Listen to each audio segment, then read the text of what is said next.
Alright, solving quadratics. Alright, so in class we talked about many ways we can solve quadratics. We can solve it by obviously graphing or the quadratic formula, and then we also did factoring, all that, okay? So for this one, I'll go ahead and solve it by factoring. So to solve for factoring, you need to put everything equals to 0. Okay, so I'm gonna go ahead and do that. Let me just make it bigger. Okay, so you have here 6x plus 5x, 6x squared plus 5x minus 4, and you set it equal to 0 because 4 minus 4 is 0. And here we're gonna go ahead and factor this out. Okay, all right, to factor it out, I'll do it here. I'll do it in blue ink. 6x squared plus 5x minus 4. So I'm going to use factoring by grouping for this video. So to factor by grouping, you do 6 minus 4, which is negative. You multiply those 6 times negative 4, which is negative 24, and 5. So you're looking for two numbers here that multiply together that give you negative 24, but at the same time they add to be 5. And I think I can go ahead and use let's see, 6 times 4, the difference there is 2, 12 times 2, the difference there is 10, what else, 8 times 4, 8, the difference there is 4, what am I missing here? Well, let me look in decimals real quick. So negative 24 divided by x. Let's see. Oh yeah, 3 and 8. I said 4 and 8. This is 3 right here. So I can do positive 8 times negative 3, because 8 times negative 3 is negative 24, and 8 minus 3 is 5. Alright, so what am I going to do with those numbers? Well, I will go ahead and bring down the first term. I'm going to split 5x to say 8x minus 3x, and then bring down the minus 4. And then we're going to group them. We're going to group the first two together, and then group the second two together. Note that there is just a plus in between, okay? Alright, now we're going to factor the first group using GCF. So the GCF between 6 and 8 is 2, and then there's also an x. So that would be 3x plus 4 here. And it looks like I can go ahead and take out a negative 1 here. And so that would be 3x plus 4. Now, if everything is done right, you should get the same thing in the parentheses. So that's going to end up being my first factor. And then the other factor is going to be 2x minus 1.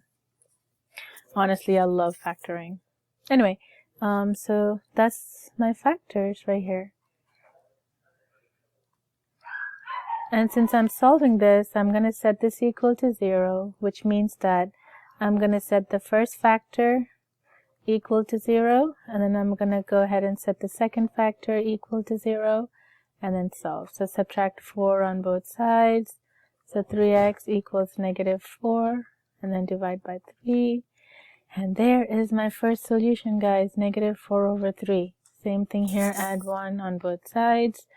2x equals 1, divide by 2, and x equals 1/2 is my other solution. That was fun. It really was. I loved it. Anyway, so negative 4 over 3 and 1/2. Negative 4 over 3 and 1/2. Alright guys, time for Desmos. How would I do this in Desmos if you don't want to do all that on the SOL? So we're going to go ahead and just graph it and just check for those vertical lines. And that's the only thing here. It's just when it's decimals, you're going to have to just rely on answer choices. So here, negative 4 over 3 is that negative 1/3 right there. That works. And then the other one is 1/2, right? Which is 0.5 is what Desmos gave me over here. Okay, that took 10 seconds to find, but anyway, what's the fun in graphing in Desmos, right? It's fun to do it by hand. Alright, this one. I'm going to do it by hand, and then I'll show you how to do it in Desmos, obviously. 0 equals x squared minus 6x. Alright, 0 equals x squared minus 6x. Okay, to do this one, what I'm going to do is, I'm going to factor it. I'm going to factor using GCF. So take out an x in both of them. And then set each factor equal to 0. So 0 equals x and 0 equals x minus 6. So that one's done, x equals 0. And the other one is, we're going to add 6 on both sides. So x equals 0 plus 6 is 6. So you have 0 and 6 as my solutions. 0 and positive 6. Let's double check in Desmos. So 0 equals x squared minus 6x. And, yep, 0 and 6. So we're looking at the x coordinates here, 0 and 6. Alright. Select all the correct solutions. Fine, I'll do this in Desmos first. So x squared minus 9x equals 36. So one solution is negative 3. And then the other solution is positive 12.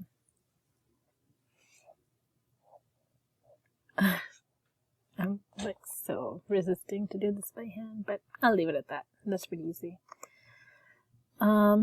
This one, let me go ahead and check.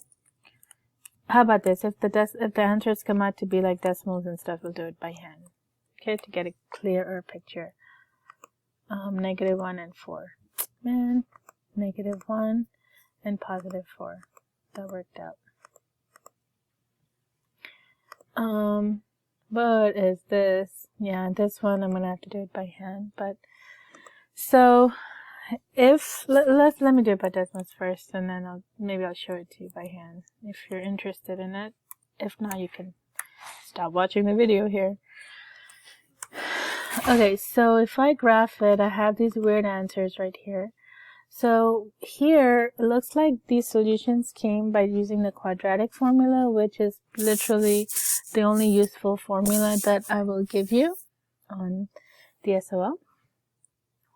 So to check if Mom, drinking Gatorade. So here, right here, it's going to be the solution is negative 3. Plus or minus, I don't have that in Desmos, I'm just going to use plus, square root of 11 over 2. So I just want to check if that's one of my solutions. That sure is. And then, which means the other solution has to be negative 3,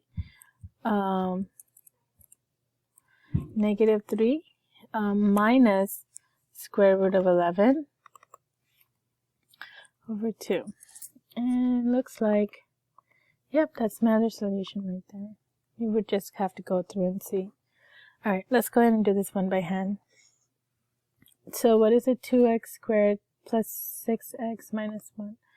So the only time we are going to go ahead and do this without factoring is if it's not factorable, right?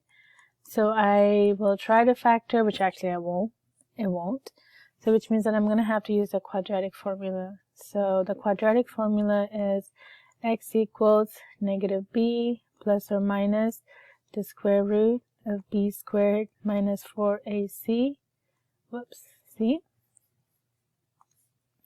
all over 2a. Where'd it go?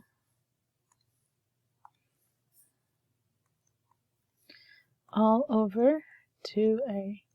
And I have that memorized because my teacher had me memorize it. Anyway, a is 2, b is 6, and then c is negative 1. Okay, so you have x equals negative 6 plus or minus square root of b squared, so that's 6 squared, minus 4 times a times c, all over 2 times a. And so that is, so usually what we do is we like to do the part underneath the radical. So what's that? That's, so if I just bring this out, that's what, 36 plus, so negative is positive, 4 times 2 is 8. So that is 36. Man, I'm a really old school. I use my fingers there. So 44 over 4. All right, here you have square root of 44. I'm going to simplify it by saying that it's square root of 4 times square root of 11. Square root of 4 is 2, so that ends up being 2 square root of 11. 2 square root of 11 over 4. And then here, I'm going to go ahead and factor out a 2 here. So that's 2 times negative 3 plus or minus square root of 11 over 4. And then this ends up being 1 and 2. So I have here negative 3 plus or minus square root of 11 over 2. And that is how we got that answer right there. Alright? Alright, that's that. Thanks, guys.